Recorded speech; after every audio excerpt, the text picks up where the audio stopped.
This is your Enhancement Talent Extra review for SmackDown Live, July 15th, 2019. A show that featured a possibly record-breaking 7 matches in this 2-hour show, which you would think would be a positive, but just about all of them were around 2 or 3 minutes. So there's that. Other than that, it was still the Shane McMahon show. We were so joyful yesterday on the Raw review of having no Shane McMahon, but in this, the advertisement for the show was that Shane McMahon would be holding a town hall meeting with all of the members of the SmackDown Live roster. And if that's not something that makes you want to tune in, then I don't know what will, really. The show starts off with a recap of the Owens and Shane stuff from last week, and they show a backstage thing from earlier in the night, where Owens enters the arena. Shane, protected by security, tells him to take the night off. And we start right away with the SmackDown Town Hall meeting. It was more like a classroom with Shane McMahon as the teacher, as everyone in the roster has to stand in like this single file line. Shane says he'll listen to everyone as long as they're respectful. And after a brief moment of no one stepping up, Roman Reigns steps up to the mic stand, says, "No one in this room respects you, and you can kiss my ass." Shane says Roman will be fined and will be dealt with later. That was the only thing we saw from Roman Reigns on this show. So, there you have it. Shane calls on Charlotte, and Charlotte defends the McMahons, saying that they have been great to her since birth. Liv steps up to the mic, says Charlotte is phony and there's nothing about her that isn't fake or whatever. I hate how half of these women's promos, especially against Charlotte, end up being based around breast implants. It's been done enough at this point. Get some different material. They go back and forth, and Shane eventually cuts them off and asks to hear from someone else. And so he starts calling on those that Owens mentioned as Shane stealing TV time from. And Shane calls on Buddy Murphy, as he's someone who Owens mentioned last week. Murphy says he doesn't need Owens to fight his battles, and even threatens Owens to keep his name out of his mouth. And obviously Shane was a fan of that. So I did like the setup for Murphy there, if they can do a Murphy and Owens match. I mean, at least he's finally had an appearance on SmackDown. So hopefully they can do something with Murphy. They kept him heel here. He didn't appreciate Owens using his name for his own personal vendetta against Shane. So at least there was that, and it'll hopefully get some plates spinning for Buddy Murphy. Shane calls on Apollo Crews. Apollo Crews says everyone agrees with Owens. And then Zelina Vega grabs the mic, and they go back and forth because the previously set up feud with Apollo and Andrade. Elias comes in with his guitar, and then New Day interrupt him. They call Elias a jackass. Kofi cuts promo, says he doesn't like Owens, but that he made good points. And I appreciate that they at least established this by referencing what Owens did to the New Day, and Kofi saying that he doesn't like them, and the New Day doesn't like him because they don't forget. Which was good, because I halfway thought that with Owens turning face that we'd end up just having like a random tag match on SmackDown one night with him tagging with Kofi like nothing ever happened. So at least they reference that. Kofi brings out how long it took him to get an opportunity at the world title, and that now others are being held down the same way he was. Shane signals for his mic to be cut, and he then puts an end to this town hall classroom. He sends everyone to detention. As everyone files to the back in the single file line, Cesaro comes in with a mic. Cesaro challenges Aleister Black to a rematch, and Shane grants him the match. And that would end up being the opening match, but before that, Shane would continue his promo until Kevin Owens rolls in from behind, hits a Stone Cold Stunner after a brief moment where Owens kicked Shane, and Shane dropped all the way to the floor, and Owens had to pick him back up and stun him. Cesaro versus Aleister Black, a rematch from Sunday's pay-per-view, and it was a good enough match that I wasn't opposed to it being redone, but most of it was played during the split-screen ad break. It was a shorter match than the pay-per-view, but nonetheless, another strong win for Aleister. No 50-50. Cesaro didn't get a win back, which is good.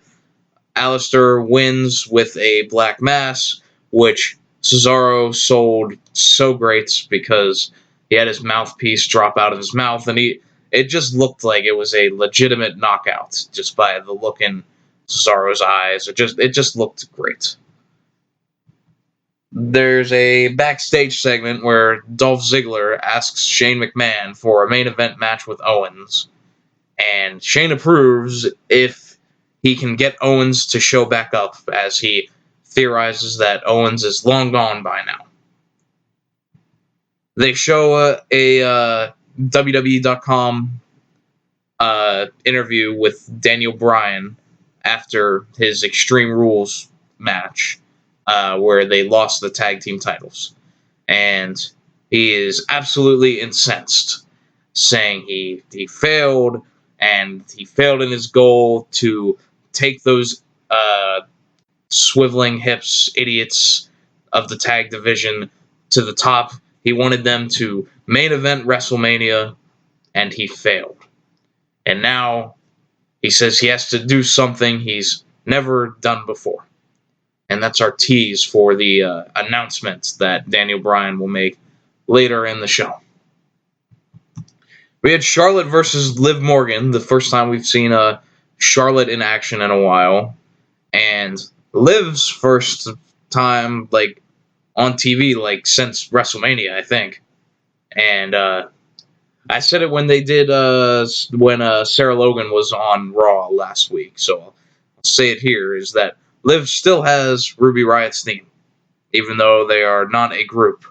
So if they're going to be singles, we could at least repackage things a little bit. Liv gets some offense in for a bit, but Charlotte catches her into a powerbomb, then a figure eight for the win. Not a lot other than that to the match. It was short, as would be an ongoing theme for the night. Liv Morgan would end up limping over to the commentary table, and she rips Corey Graves' headset off his head and says, Charlotte was right, and when I come back, I am going to be real. Whatever that means. I'm assuming maybe some sort of repackage for Liv, maybe, but I don't know. That it could very easily be one of those things that they set up and never pay off on. I'm wondering if Owens grabbing Byron's headset last week is going to start becoming a more trendy thing to do, because I hadn't seen it much before, but now Liv did it here this week as well. We had the match that was set up last week, Mandy and Sonya versus Ember Moon and a partner of her choosing. And her partner ends up being Bayley, the SmackDown Women's Champion, which is awesome. because my thoughts immediately were, okay, they can win, and then Ember can attack Bayley and set up a match at SummerSlam for the title. And what ended up happening was a short match. Bayley takes out Sonya with the Bayley to belly and an eclipse from Moon to Mandy Rose for the win in very short order. And instead of doing what my idea was, they interview them in the ring after. And Bayley is asked about who her next challenger will be. And first she says she's happy that her chapter with Alexa Bliss is over, and I think we all are. And she essentially gifts Ember Moon with a championship match. Would have been much better if Moon just laid her out and attacked her, but at least Bayley is getting a legitimate wrestler as a challenger for SummerSlam. Like, when I say that I wish Moon would have attacked her, like, that doesn't mean she has to turn heel. It just gives a little more edge, a little more conflict than everything having to be friendly, and Bayley being happy to give Ember a championship match, and Ember being appreciative of this opportunity. I like things better with a little more edge and a little more conflict than this soap opera hour. Shinsuke Nakamura has a backstage segment. Ollie comes in and tells him congrats or whatever, and they I guess that's gonna set up something between those two. New Day comes out, all three of them. They celebrate all of their title wins.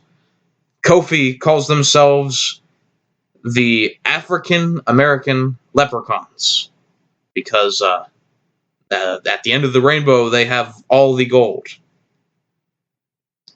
African American Leprechauns. That would be one hell of a name for a stable. Big E says they already know what Bryan's announcement is going to be, and says that they accept their tag title rematch tonight. And so Big E, I guess, presumed what Bryan's announcement would be.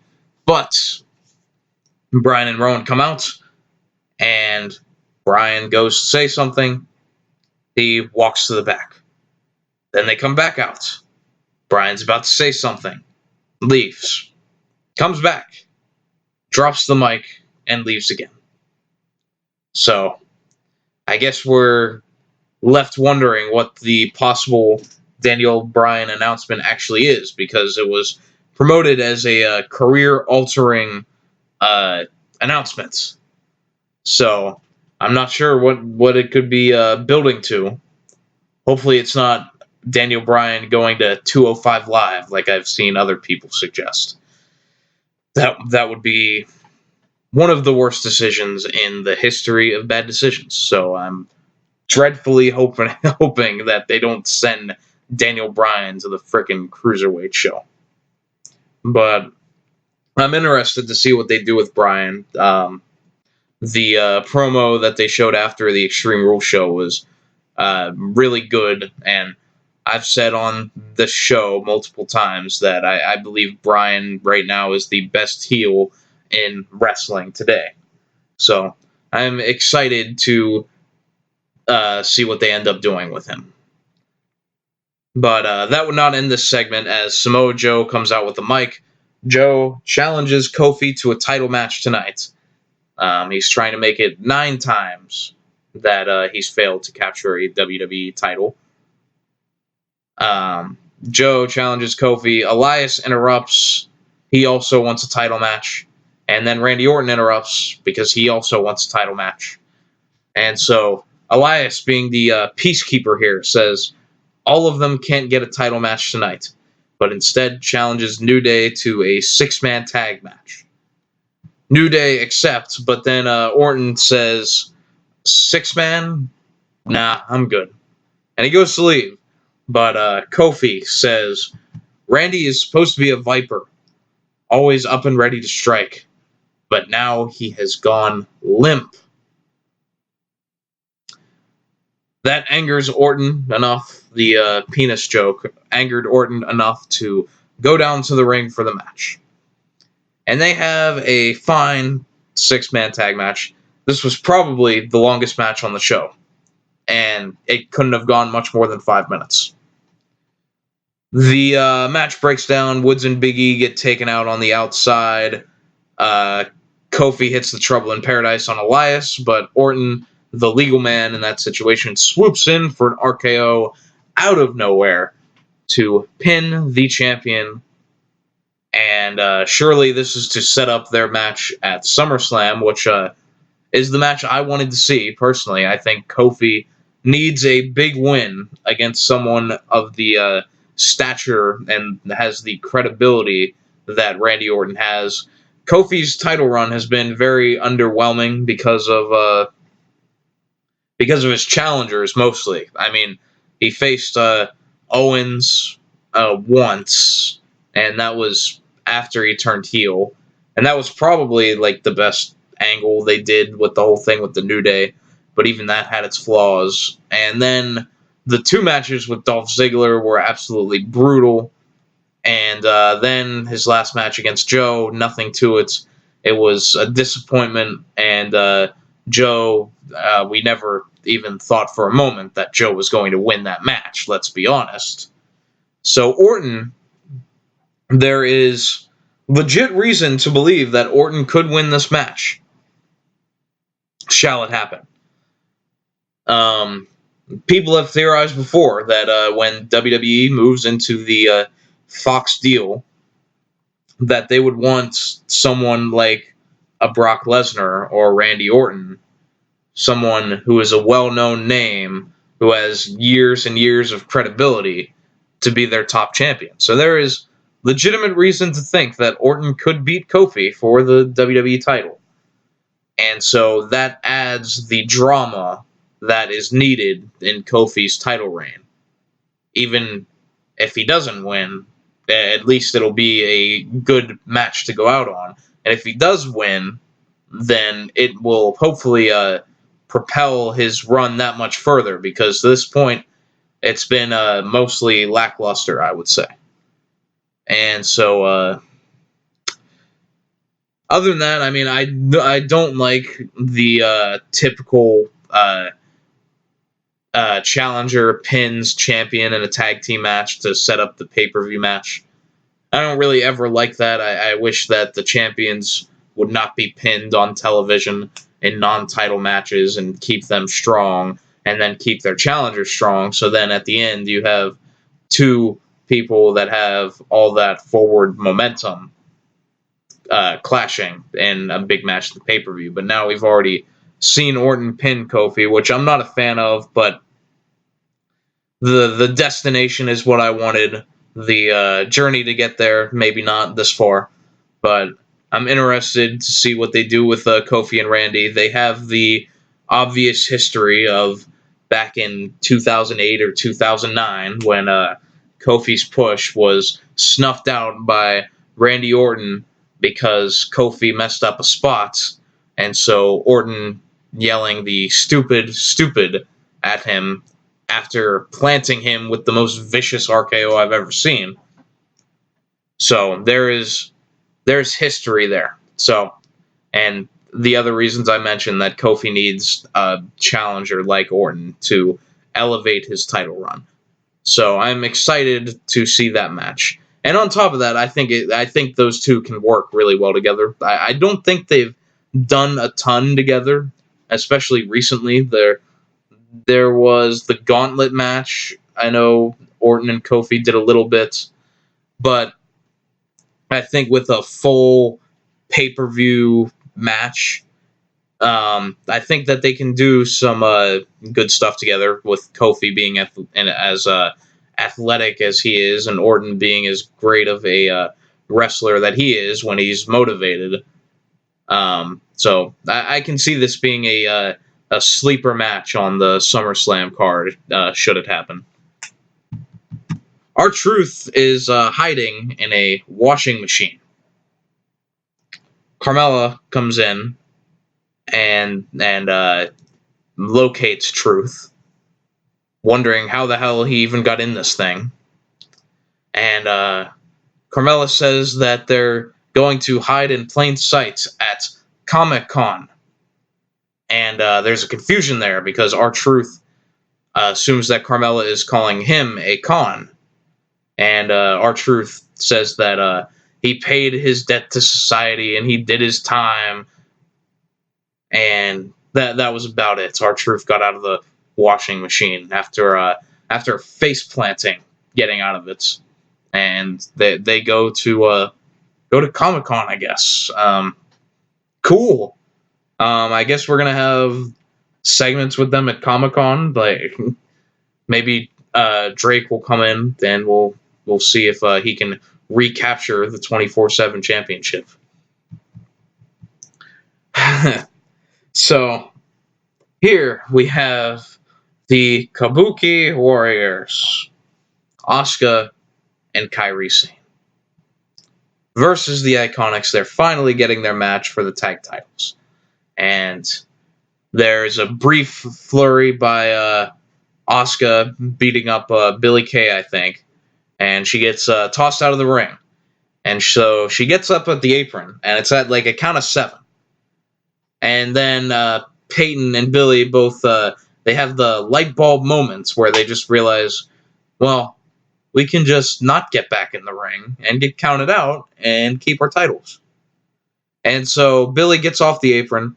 Asuka stands there and just allows them to be counted out like an idiot. Does not do anything to try to prevent it. So they win the match by countouts, but the Iconics retain their titles, and Asuka and Kairi Sane take out Billie and Peyton after the match. I'm sure that this will probably set up to another match at SummerSlam. Jesus, man, this was awful. Like it made Asuka look like an idiot, which they've done plenty of times, and just nothing. The match went like 2 minutes.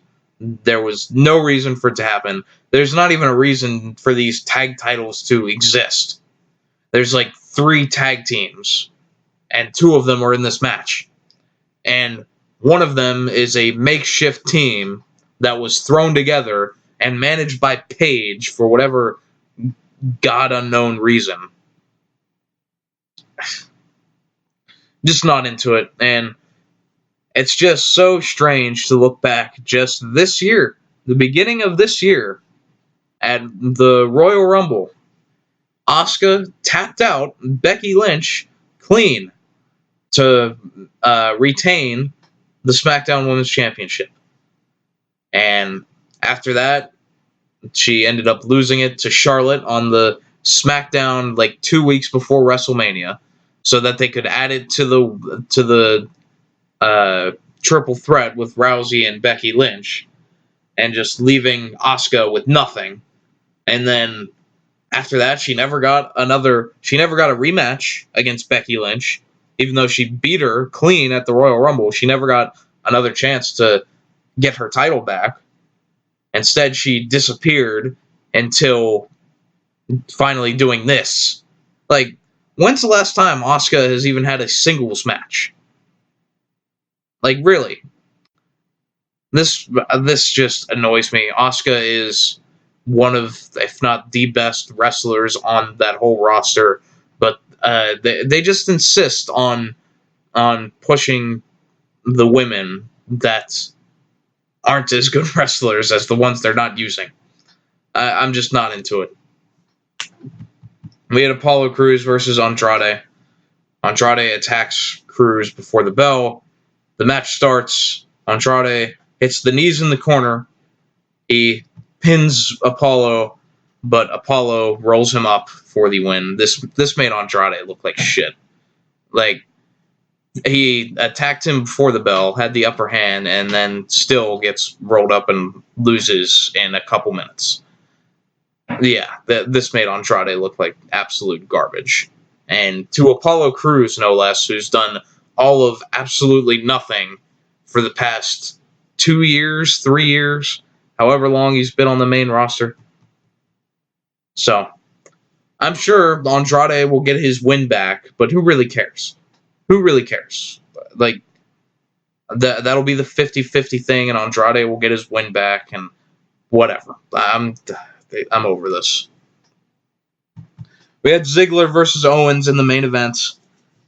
By the time this starts, there's 8 minutes left in the show. Shane comes out with all of the heels in the locker room, including his goons like Elias and Drew McIntyre. And they surround the ring. And Dolph hits a zigzag off of Shane distracting Owens. But Owens kicks out. Owens eventually hits Ziggler with the stunner. Shane pulls Owens out of the ring as he's pinning Ziggler. And so these heels have the whole ring surrounded, and there's like a ton of them out here. Which, by the way, included Shelton Benjamin. And there was no weird Shelton Benjamin segment this week, so I'm beginning to think that they just dropped that. There were like he was just out there like normal, so I'm not sure what the deal with those segments was. But anyway, so all these heels have the ring surrounded, but Shane pulls Owens out of the ring, and Owens hits Shane with the stunner, and then Owens somehow immediately just runs up the ramp into the back before any of the heels can catch him. They didn't surround him when Shane pulled him out of the ring. They just stood there and let him run away. So that was kind of comical.